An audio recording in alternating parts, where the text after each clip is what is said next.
네, 사실 우리 천병성 목사님께서 우리 전국 친교회 선교위원장으로 이렇게 수고를 하셨습니다. 이번에 전국 친교회장으로 또 선출이 되시면서 이 귀한 일이 저에게 이렇게 넘겨졌습니다. 사실 저는 부족하고 또 연약한 사람인데 등치는 그렇지 않지만 마음은 그런데 이 귀중한 사역을 어떻게 감당할까 늘 고민하고 기도하고 있습니다. 그러나 우리 하나님께서 함께 하시면 능치 못할 일이 없다고 믿고요. 주어진 일을 우리가 기도하면서 주님의 능력을 빌어서 함께 한다면 놀라운 결과가 주어지리라고 믿습니다. 특별히 선교 집회에 저를 이렇게 초청을 해주셔서 말씀을 전할 수 있는 기회를 주셨는데요. 우리가 이 강의를 통해서 교회가 무엇인지, 교회가 해야 될 일이 무엇인지, 그리고 선교가 무엇인지, 더 나아가서 우리 친교회의 선교 현황과 전략에 대해서 우리가 함께 고민을 하면서 이야기를 좀 나눠보고자 합니다. 선교를 이야기하기 전에 우리가 먼저 생각해야 될 것이 교회입니다. 교회가 어떤 것인가 우리가 분명히 알게 되면 이 선교는 이 교회에서 반드시 해야 될 일이다, 사명이다라는 것을 우리가 알게 되는데, 여러분 교회가 뭐라고 생각하십니까? 제가요 사실은 이 PPT 잘 못 만드는데 한번 만들어 봤습니다. 그러니까 여러분 좀 그림도 나오니까 좀 집중을 좀 많이 하실 수 있을 것 같은데요. 여러분 교회가 뭘까요? 교회. 큰빛 성서 침례교회. 오늘 여러분 교회 오신 거 정말 환영합니다. 이렇게 얘기할 때 교회. 여러분 교회는 건물일까요? 여기는 뭘까요? 예배당입니다. 그래서 건물은 아니지요. 그럼 성경적 의미로 교회가 뭐냐 하면 에클레시아 이렇게 이야기를 합니다. 에클레시아.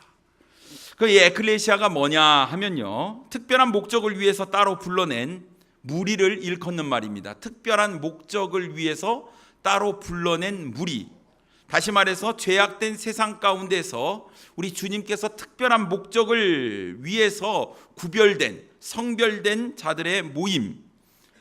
예수 그리스도를 개인의 구세주로 영접하고 침례받은 사람, 그 사람을 교회라고 이렇게 이야기를 합니다. 그래서 여러분 교회는 절대로 건물이 아니다라는 것이에요. 그러면 우리가 또 한번 생각해 볼 것은 교회가 조직이냐라는 거죠. 오르거니제이션이냐 조직이냐라는 겁니다. 맞는 것 같기도 하고 아닌 것 같기도 한데 교회는 조직이 아닙니다.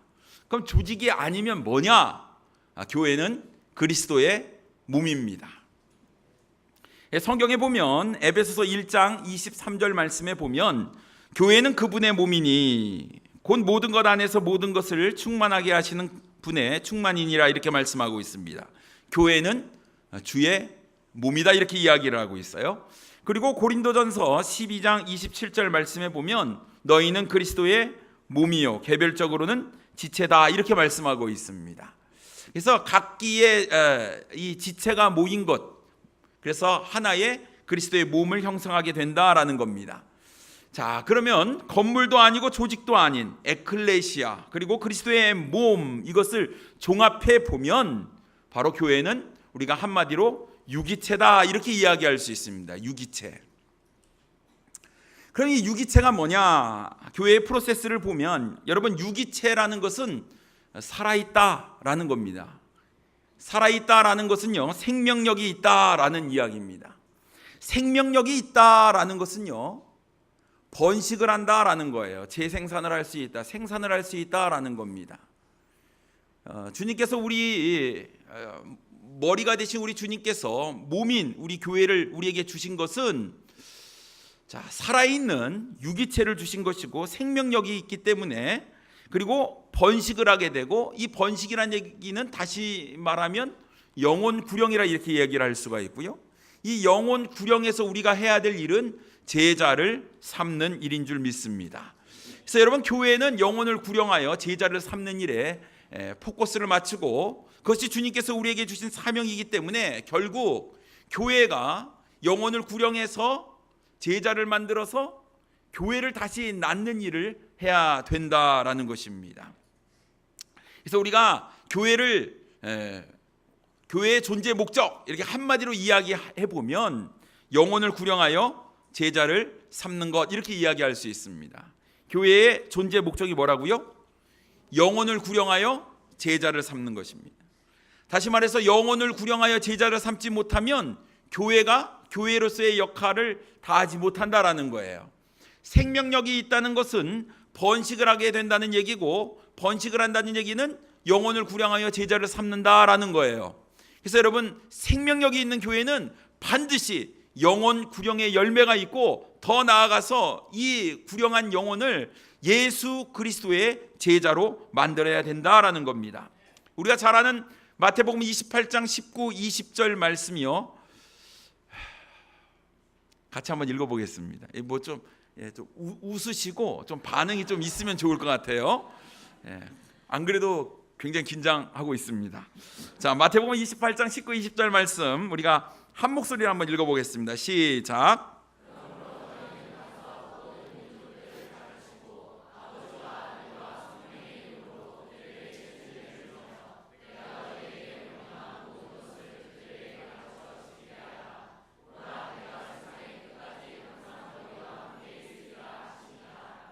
아멘.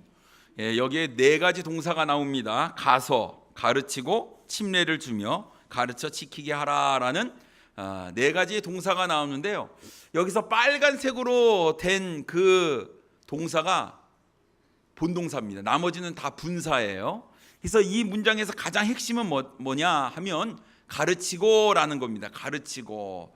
여러분, 개역 성경에 보면 여기를 제자로 삼아 이렇게 얘기했습니다. 모든 민족을 제자로 삼아. 그래서 이 단어의 가르치다라는 원뜻을 보게 되면요, 마테튜오라는 헬라어 단어에서 유래가 됐는데요, 바로 제자가 되다, 제자를 만들다라는 뜻이에요. 가서 침례를 주고 가르쳐 지키게 해서 뭐를 만들어야 된다요?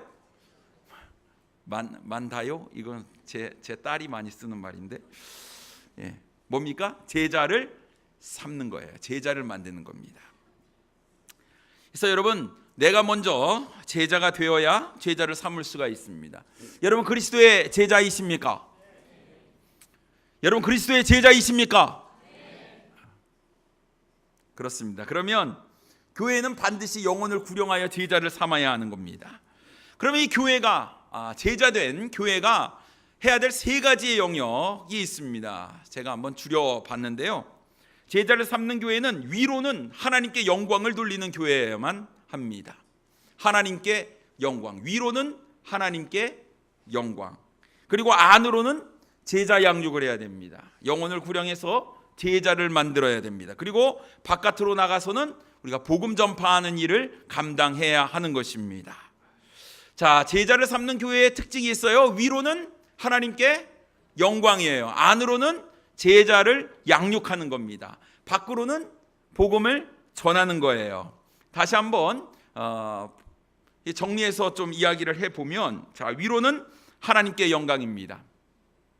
우리가 어떻게 하나님께 영광을 돌릴 수 있을까요? 예배, 기본적으로 예배 우리가 해야 되죠. 말씀 해야 되는 겁니다. 하나님께 영광을 돌려드려야 돼요. 근데 여러분, 우리가 교회에서 반드시 해야 될 게 뭐냐면 기도하든지 아니면 행하든지 해야 합니다. 기도하든지 아니면 행하든지. 여러분, 하나님의 뜻을 아십니까?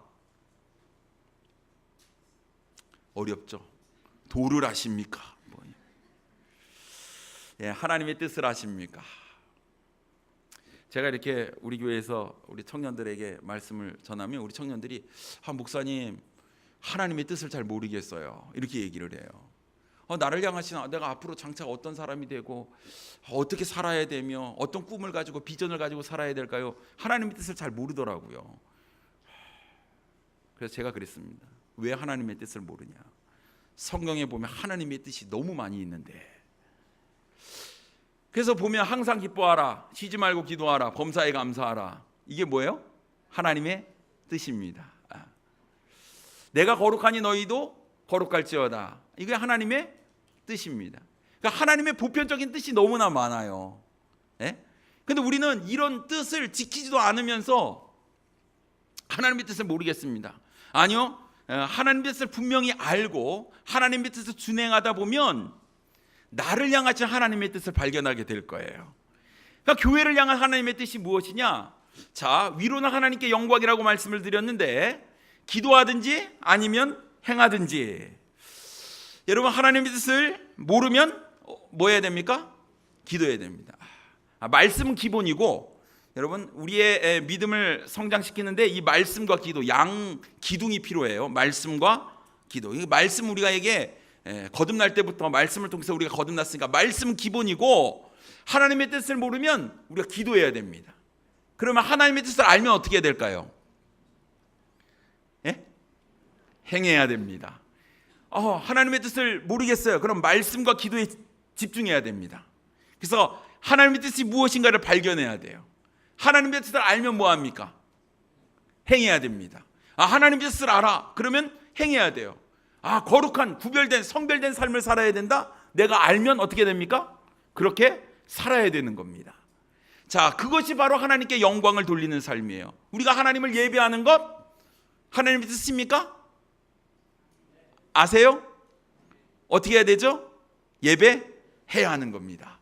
잘 모르겠어요. 그러면 어떻게 해요? 하나님 뜻이 무엇인가요? 하고 말씀과 기도를 통해서 우리가 그걸 알아야 된다라는 것입니다. 여러분, 중간지대는 없습니다. 여러분, 하나님의 뜻을 모르면 기도하시고 알면 행하시는 우리 성도님들 되기를 원합니다. 그러면 제가 이야기했던 이야기가 여기 나오고 있고요. 두 번째, 안으로는 교회 건물에서 사람으로 바뀌었죠. 유기체라는 표현입니다. 제가 PPT 잘 못 만드는데 그래도 세심하게 만들어 봤습니다. 은근히 꼼꼼하죠. 웃으시니까 좋은 것 같습니다. 안으로는 제자 양육입니다. 제자 양육. 가르치든지 배우든지 하라, 이렇게 얘기했습니다. 여러분, 주님의 제자입니까? 맞습니까? 네, 나는 주님의 제자입니까? 자, 맞으면 뭐 할까요? 맞으면 가르쳐야 됩니다. 내가 주님의 제자다 그러면 가르쳐야 돼요. 근데 내가 주님의 제자가 아니면 배워야 돼요. 제자가 될 때까지 배워야 돼요. 여러분, 중간지대는 없습니다. 나는 구원 받았는데 제자는 아닌 것 같아. 그런 생각이 드십니까? 내가 말씀에 순종하고 그런데 부족한 점이 있는 것 같아요? 그럼 제자의 삶이 잘 무엇인지 모르겠습니까? 그럼 어떻게 됩니까? 배워야 되는 거예요. 배워야 되는 거예요. 그래 내가 이제 배우고 훈련 받아갖고 주님의 제자가 됐어요. 제자인 것 같아요. 그럼 어떻게 됩니까? 가르쳐야 돼요. 제자가 되지 못하신 분들, 연약한 분들을 가르쳐야 돼요. 중간지대는 없습니다. 없습니다. 그 중간지대는 없어요. 그래서 여러분, 내가 제자가 되든지, 그래서 제자가 되면 가르치든지 아니면 배우든지 둘 중에 하나입니다. 우리가 디모데 후서 2장 1절과 2절 말씀을 다 같이 한번 읽어보겠습니다. 같이 읽겠습니다. 시작. 그러므로 내 아들들, 너는 그리스도 예수님 안에 있는 은혜 안에서 강건한 자가 되고, 또 내가 많은 증인들 가운데서 내게 들은 것들, 바로 그것들을 신실한 사람들에게 맡기라. 그들이 또한 다른 사람들을 가르칠 수 있으리라. 아멘. 자, 디모데 후서는 누가 썼을까요? 네? 디모데? 네, 사도 바울이 썼습니다. 고린도 전서는 누가 썼을까요? 고린도? 예? 웃으니까 좋습니다. 사도 바울이 썼습니다. 사도 바울이 영적인 아들 디모데에게 디모데 전후서를 썼지요. 그러면서 이야기하기를 뭐냐면 내 아들아, 이렇게 얘기를 했어요. 영적으로 믿음으로 낳은 아들이 누굽니까? 디모데였어요. 디모데에게 뭐라고 이야기를 하냐면 신실한 사람들에게 그것을 맡기고 그들이 또한 다른 사람들을 가르칠 수 있다, 이렇게 얘기를 해요. 그래서 영적인 4세대가 오늘 본문 가운데 등장을 하게 되는데요. 사도 바울이 디모데가 신실한 사람들을, 그리고 신실한 사람들은 다른 사람들을 낳게 되었다, 이렇게 얘기를 하는 거예요. 다시 말해서 내가 제자가 되면 내가 이제 누군가를 가르칠 수 있어야 되는 거예요. 가르쳐서 누군가를 제자로 삼아야 하고, 그 제자는 또 제자가 되어서, 주님의 제자가 되어서 또 다른 사람을 가르치게 되는 것이죠. 예수님께서 이 땅에 교회를 세우시고, 그 교회가 지금까지 다른 사람에게 복음을 전해서 이 한국 땅까지 복음이 왔고, 이 큰빛 성서 침례교회가 세워졌다고 믿습니다. 누군가에게 복음이 흘러와서 우리에게까지 온 거예요. 누군가 주님의 제자가 됐기 때문에 그 주의 진리의 말씀을 우리에게 가르쳐 줬고, 가르친 사람이 또 가르쳐서 여기까지 온 겁니다. 이제 우리도 사명이 있습니다. 내가 받았으니까 가서 전해야 되는 것이죠.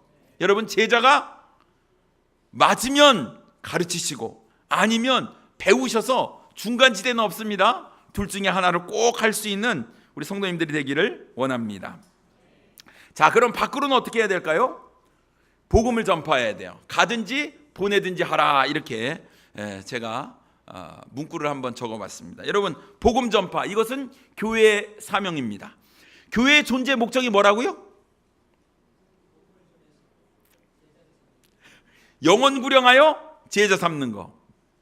영혼을 구령하여 제자를 삼는 거. 이게 교회의 존재 목적입니다. 영혼을 구령하여 제자 삼는 거. 복음을 전파해야 돼요. 영혼을 구령하기 위해서 복음을 전파해야 돼요. 여러분, 주님께서 분명히 우리에게 반드시 가라 말씀하셨습니다. 가셔야 됩니다. 어디로 갈까요? 집으로 가시면 안 되고, 끝나고 가시고, 우리가 복음 전파하러 가셔야 돼요. 근데 만약 우리가 복음을 이 전하러 가는 게 잘 안 돼, 그럼 어떻게 됩니까? 안 되면 보내는 사람이 되어야 됩니다. 그러니까 이런 중간지대는 없어요. 우리가 가든지 보내든지 둘 중에 하나입니다. 가든지 보내든지 둘 중에 하나.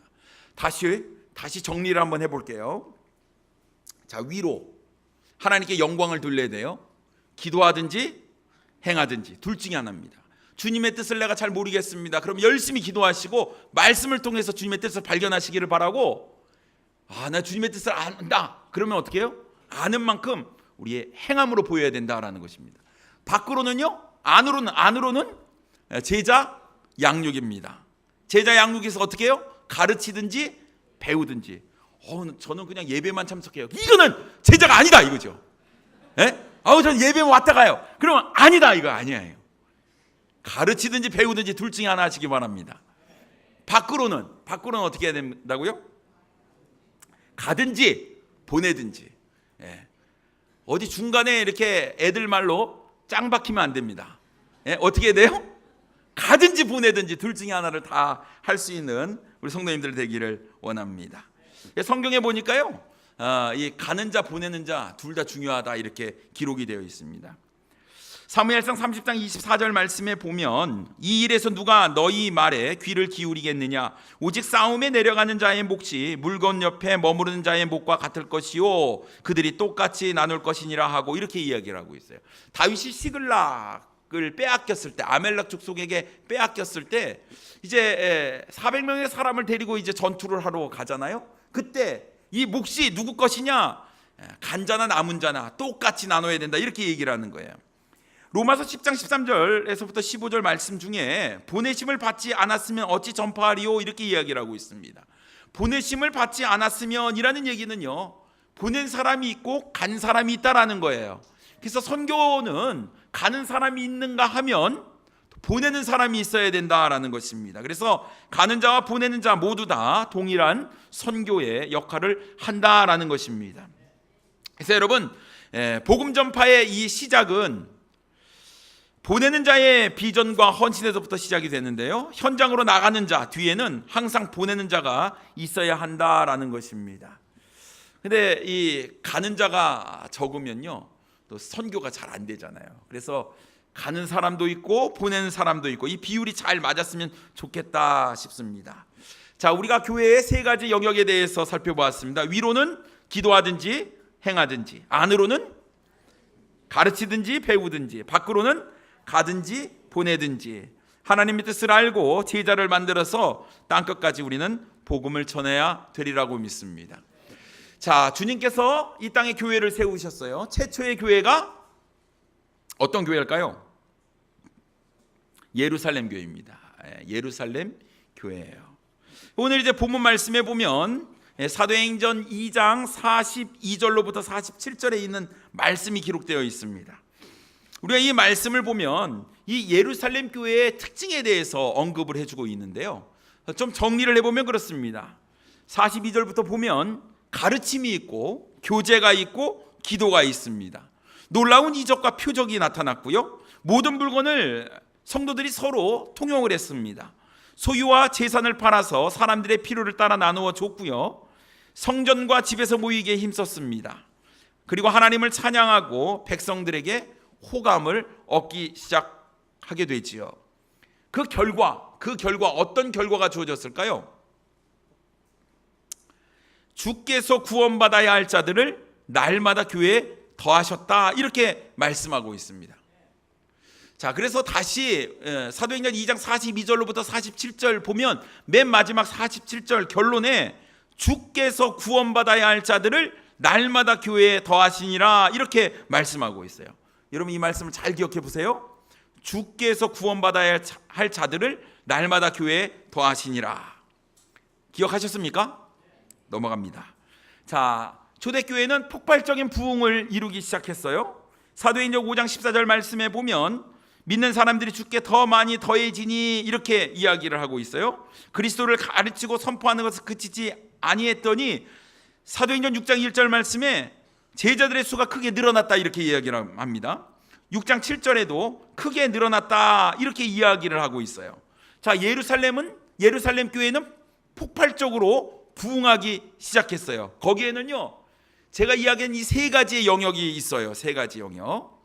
제자가 되었고 제자의 수가 더해졌으니까 가르치고 배우는 것들이 잘 이루어졌습니다. 하나님께 영광을 돌렸어요. 삶이 변했습니다. 구별된 삶을 살아요. 거룩한 삶을 살 뿐만 아니라 자신의 물건, 자신의 소유, 자신의 재산도 자기 것이라고 이야기하지 않고 다 통용하고 나누는 일들을 했어요. 말씀이 있고 교제가 있고 기도가 있고 가르침이 있고 놀라운 이적과 표적도 나타났습니다. 하나님을 찬양하고 사람들로부터 호감을 얻는 일들이 일어났을 때에 예루살렘 교회는 폭발적으로 부흥했다라는 겁니다.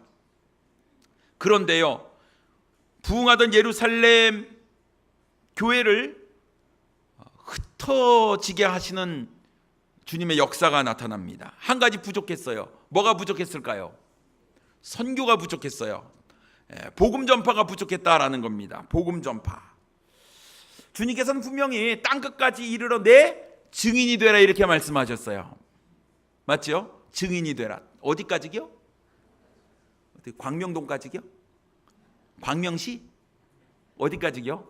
땅끝까지. 땅끝까지 이르러 제자가 내 증인이 되리라, 이렇게 말씀하셨습니다.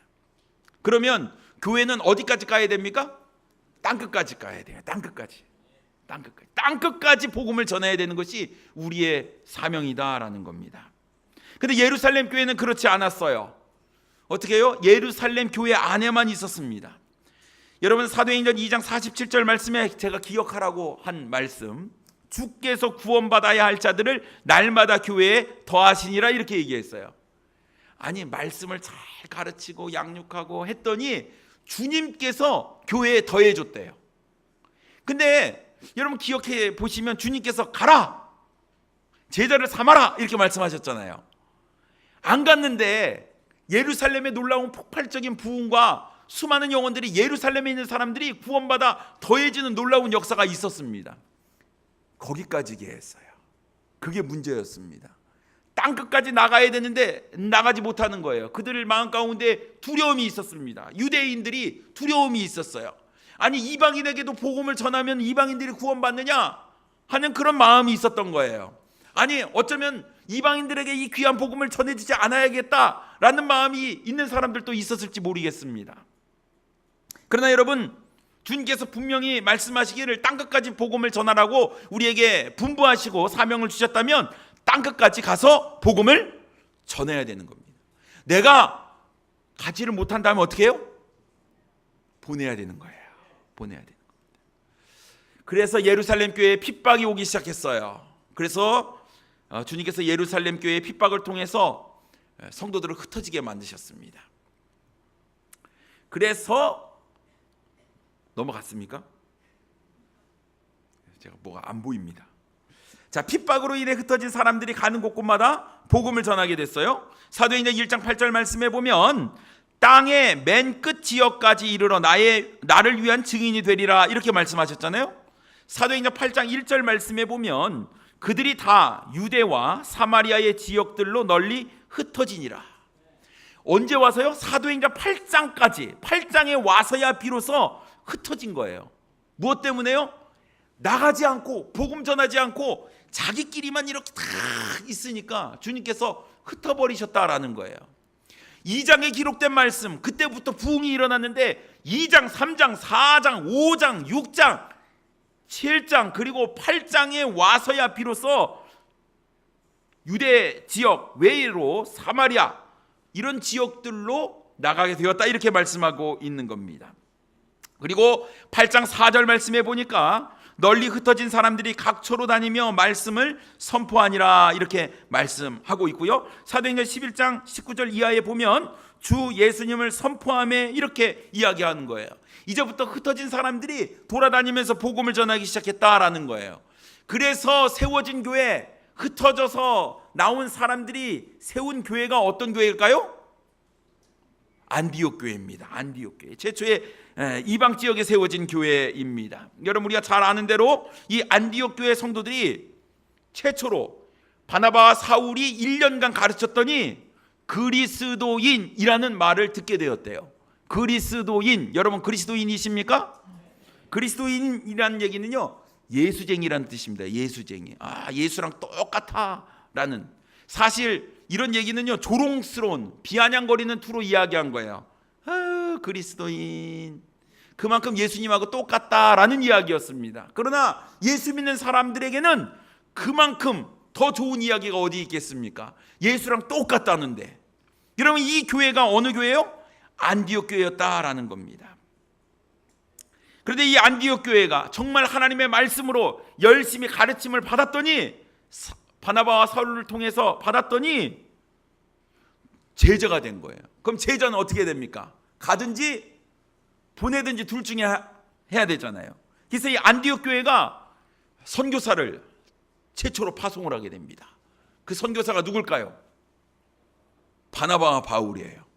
이런 바나바와 바울은 누구냐면 안디옥 교회 목사였어요. 목사였어요. 담임 목사였어요.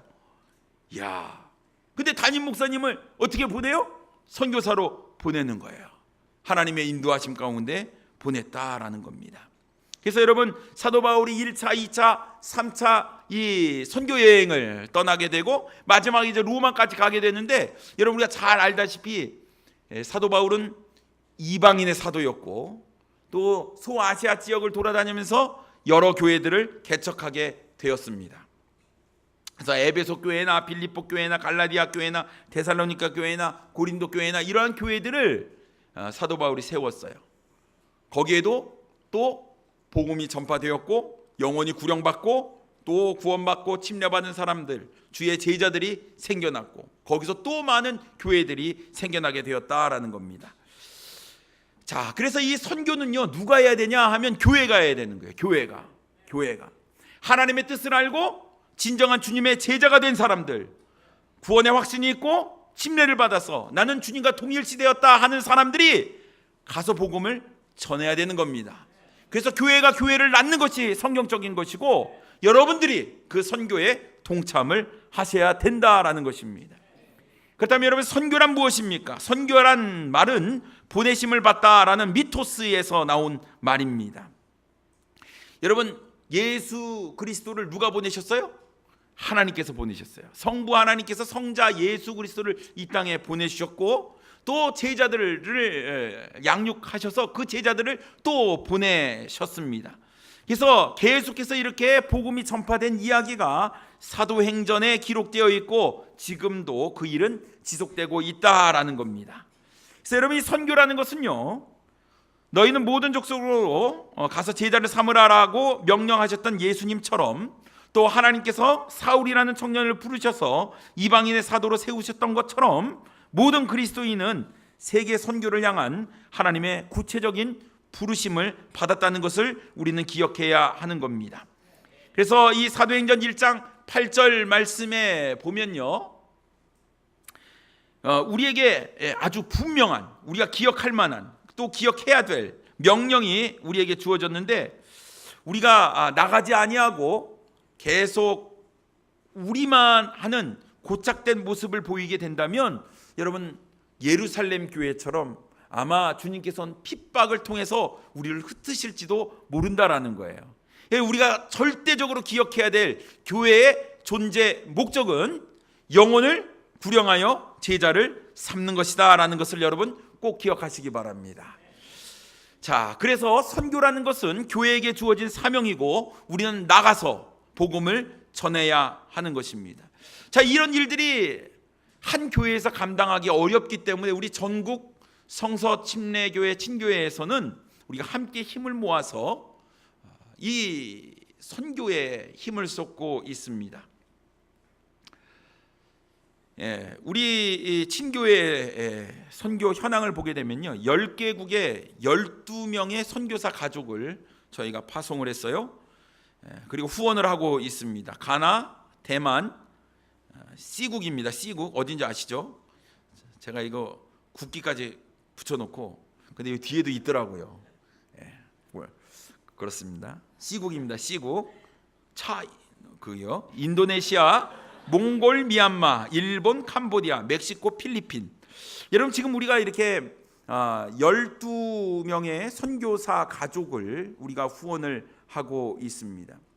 좀 더 구체적으로 우리가 살펴보게 되면요, 우리 한대기 선교사님이 여기서 파송을 하셨는데, 우리 미얀마에 김영규 선교사님, 한대기 선교사님 가족이 있고요, 몽골에는 여병무, 김정욱 선교사님 가족이 있습니다. 우리 다 아시죠? 우리가 선교하는 후원하는 교회들입니다. 근데 우리가 해외뿐만 아니라 국내에도 우리가 후원을 하고 있지요. 지금 우리 친교회에서는 5개 교회를 후원하고 있습니다. 우리가 이제 3년 그리고 2년 더해서 5년을 친교회에서 이렇게 공식적으로 후원을 하고 있고요. 후원이 끝나면 이제 교회 개별적으로 이렇게 후원을 하고 있습니다. 그래서 이렇게 살펴보게 되면요, 우리가 해외 선교로 54교회가 참여를 하고 있는데, 약 1년, 작년도 기준을 보니까 3억 600만 원을 우리가 후원을 했습니다. 한 60여 교회 되는 우리 친교회에서 정말 많은 후원을 하고 있다, 이렇게 생각이 들기도 합니다. 국내 선교회는 41의 교회가 참여를 해서 1억 4천만 원의 선교원금을 우리가 후원을 했습니다. 여러분, 어떻게 액수가 좀 어떻게 보이십니까? 좀 많아 보이십니까?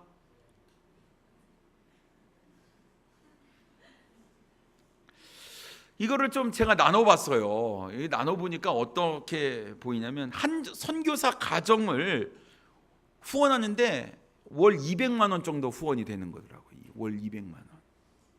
한 선교사 가족을 후원하는데 월 200만 원이에요. 그리고 국내 선교를 보니까 한 교회를 우리가 후원을 하는데 월 230만 원 정도 후원을 하는 거예요. 3억 이렇게 하니까 엄청나게 많은 것 같은데, 개개인 선교사님 가정에게 돌아가는 액수를 보니까 그다지 많은 것 같지 않죠. 여러분, 이게 단순히 생활비의 문제가 아니고 사역의 문제입니다. 땅을 사야 하고 교회를 건축을 해야 되고, 또 영혼을 구령해서 제자를 만들어서 현지인 사역자를 만드는 일이에요. 그러고 보면 이 금액이 결코 많지 않다라는 것을 우리가 깨닫게 됩니다. 저도 이 강의를 준비하면서 이렇게 저렇게 생각을 해보는데, 우리의 후원이 더 많이 갔으면 좋겠다 하는 생각이 드는 거예요. 사실 어떻게 우리 생활비하고 비교해 봐도 선교하는 그 일을 하는데 너무나 액수가 작다라는 생각을 해보게 됐습니다. 그래서 여러분, 돈이 문제가 아니고 돈을 어떻게 사용하느냐가 중요한데요, 여러분, 주님께서 우리에게 가든지 보내든지 하라, 이렇게 말씀하셨잖아요. 내가 가지 못하면 여러분 든든한 후원자가 되셔서 우리 선교사님들이 재정 때문에 하나님의 일을 하지 못하는 일들이 벌어지지 않도록 여러분과 기도하며 후원할 수 있는 우리 성도님들 되기를 원합니다. 자, 그래서 우리가 선교 전략을 조금 세워봐야 되지 않을까 싶습니다. 이것은 제가 생각한 선교 전략이니까 여러분 한번 들어보시고 참고를 하시면 좋을 것 같고, 아유 이건 아니다 하면은 버리셔도 됩니다. 근데 우리 구체적으로 한번 5가지를 제가 생각을 한번 해봤습니다. 선교 전략인데요. 첫째는 정보 공유를 통한 기도의 활성화가 잘 이루어져야 한다라는 것입니다. 모든 성도들이 선교사들이 어떤 사역을 하든지 어떤 필요가 있는지를 알고 구체적으로 기도를 해야 하시죠. 여러분, 기도는요 구체적이고 세밀한 게 좋습니다. 두리뭉실하게 하는 것보다 아주 구체적으로 하는 것이 좋은 거예요. 그러려면 선교지에 어떠한 일들이 일어나고 있고 어떠한 사역이 펼쳐지고 있고 어떠한 필요가 있는지를 우리가 잘 알아야 된다라는 겁니다.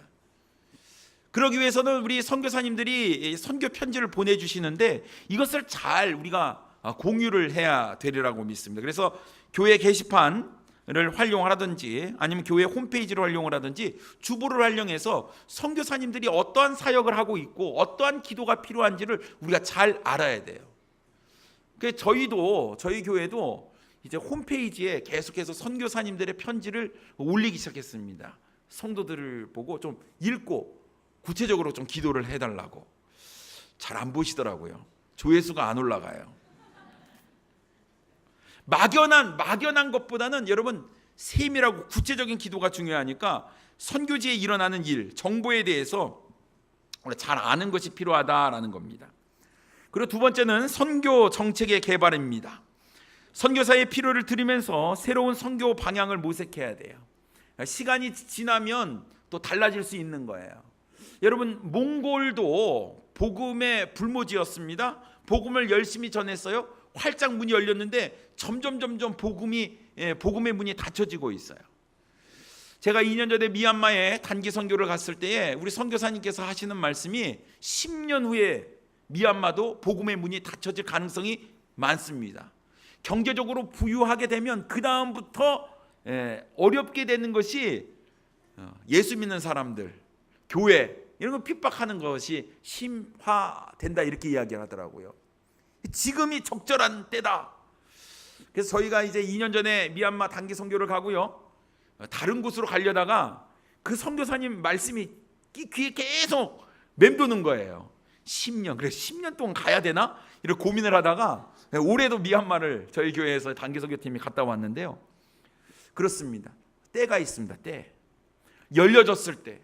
지금 기회가 주어졌을 때. 여러분, 이 때를 놓치면 어쩌면 우리가 복음을 전할 수 있는 기회를 잃어버릴 수 있다라는 것이에요. 그래서 여러분, 우리가 선교사님의 필요가 무엇인지를 잘 알고 시대마다 또 필요마다 거기에 적절한 새로운 선교 방향을 좀 모색을 해야 됩니다.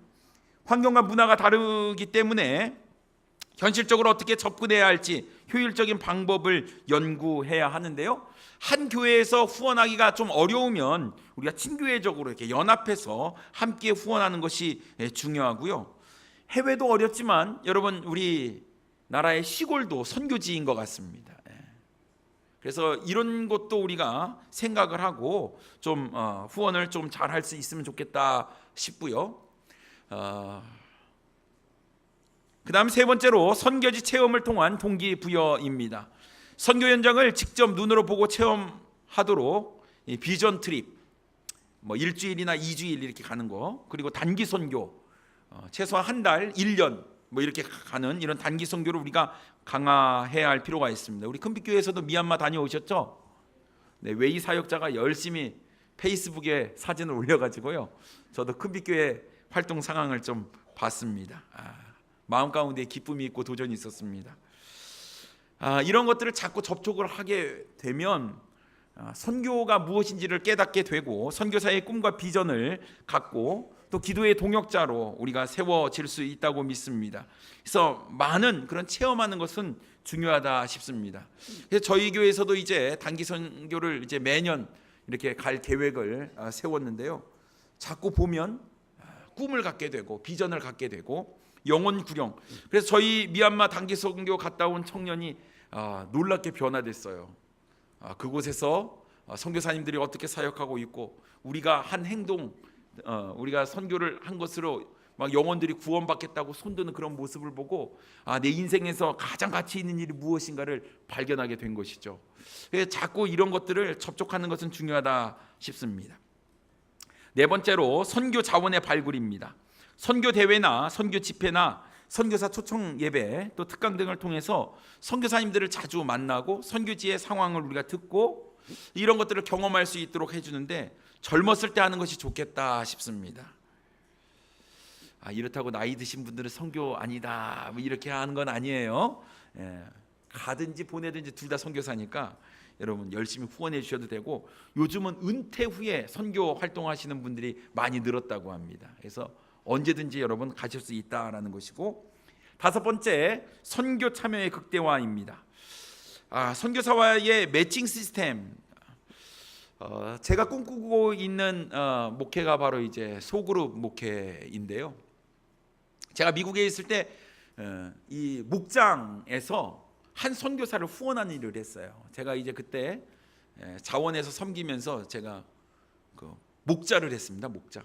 저도 목자 출신입니다. 목자를 했어요.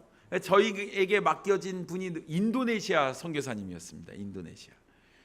그래서 이 목장에서 이 선교사님을 후원하는 거예요. 그래서 어떻게 후원하냐면 예를 들면 이 목장에서 선교원금을 이렇게 10만 원을 딱 해갖고 보내면요, 교회 재정에서 10만 원을 더해서 20만 원을 보내는 거예요.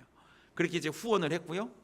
1년에 2차례 소포를 보냈습니다. 선교사님하고 이렇게 편지 이메일로 이렇게 주고받다가 선교사님 뭐가 필요합니까? 저희가 마음껏 우리가 준비를 해서 좀 보내드리고자 합니다. 그랬더니 이런 거 얘기하더라고요. 고춧가루. 우리의 자녀가 초코파이가 먹고 싶어해요. 초코파이. 그 별로 비싼 거 아니잖아요. 그래서 저희가 정성껏 여러 가지를 준비했습니다. 그 소포를 다 해갖고 보내드렸어요. 얼마나 기뻐하는지 몰라요. 그날 여기는 달력이 없어요. 근데 우리가 달력도 보내드리고 여러 가지를 해갖고 소포를 이렇게 다 해서 보내드렸어요. 여러분, 선교사님들은 자신을 후원해 주는 교회에 월마다 이렇게 선교 편지를 보내요. 선교 후원해 주셔서 감사합니다 이렇게 보내요. 때로는 100통을 보낼 수도 있고 200통을 보낼 수도 있어요. 그런데 돌아오는 서신은 단 하나도 없는 거예요. 상사병도 걸리고 모국이 그립고 나를 위해서 기도하고 후원하시는 분도 계시지만 어떤 편지나 어떤 소포나 이런 것들이 우리 선교사님들에게 큰 힘이 된다라는 것이죠. 여러분, 이런 것들을 생각해 보면 여러분 선물 받으면 좋죠. 타지에 있을 때 선물 받으면 정말 좋겠죠. 저도 그랬습니다. 저도 결혼해서 있는데 제 아내 친구들이 각종 불량식품을 다 모아가지고 소품으로 보내줬어요. 근데 이게 너무 귀한 거거든요. 기쁨이 있는 거예요. 여러분, 우리 선교사님들을 후원할 때 물질적인 것도 후원하고 기도로도 후원하지만 가끔씩 편지도 써드리고 소포도 보내면 우리 선교사님들이 실제적으로 많이 힘이 되지 않을까 싶습니다.